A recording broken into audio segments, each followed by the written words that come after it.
So here's a startup for the supply function. I think I can do this in about 5 minutes, and I'm talking about WebNote 202. The syllabus reference, of course, it would be the nearest one would be item 26 in the syllabus. Okay, focus here then is the supply function, the second half of the market. All right then, let's get started. We've got to look at what are the key factors which cause changes in supply. We have the price of X, we have the origin, we have the quantity of X. Okay, so let's start with a supply curve, S. Once again, we're basing this on an economic law. Basically, as price goes up, quantity supplied goes up. Notice the positive relationship. As price goes down, quantity supplied goes down. Okay, this is the law of supply. Again, the key change to look out for is a change in price. When this occurs, we get a change in quantity. So, for example, if price goes from P1 to P2, quantity goes from Q1 to Q2, as you would expect. When you look at the WebNote 202, you will see, however, that there are a number of other key factors which cause a very different type of change in supply. And of course, we're talking here then about a shift in supply. So we can talk about S1 and S2.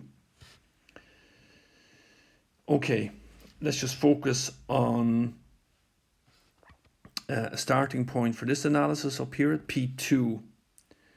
Okay,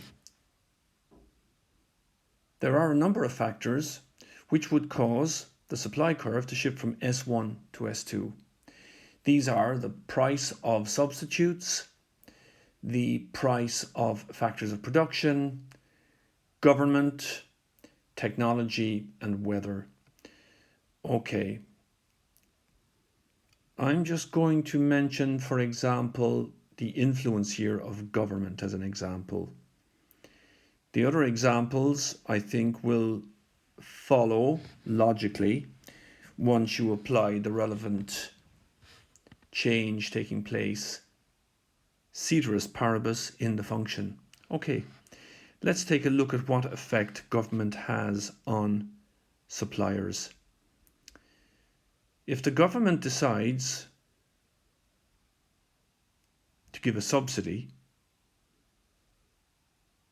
ceteris paribus, the supply curve will shift to S2, and the firm, without any change in the price, as you notice, price stays the same at P2.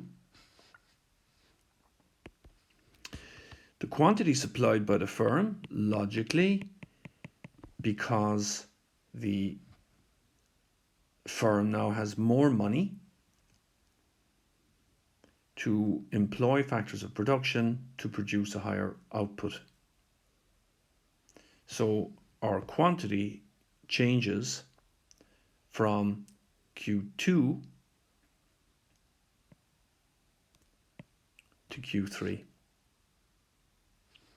And we see a shift in the supply curve outwards from the origin. This then, of course, is just an example. It's one of 5 examples that you can see on WebNote 202. Yeah. However, I would take particular notice that you understand this very well. It is the other half of the market.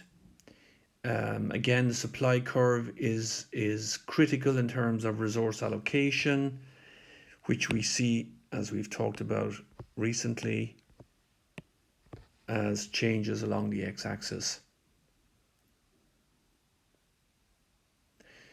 Now, my advice then at this stage is to go to WebNode 202 and to try and understand the other factors, including improved technology, the price of factors of production, and of course the price of substitutes as key factors also causing a shift in supply. Little bit of advice: watch out for the price of substitutes. It's not the same here as the price of substitutes on the demand function. So watch out for that. You need to talk to your partner about that and have a think about it. It is a little bit different. All the concepts are the same though, based around ceteris paribus. Make one change and see the effect on supply.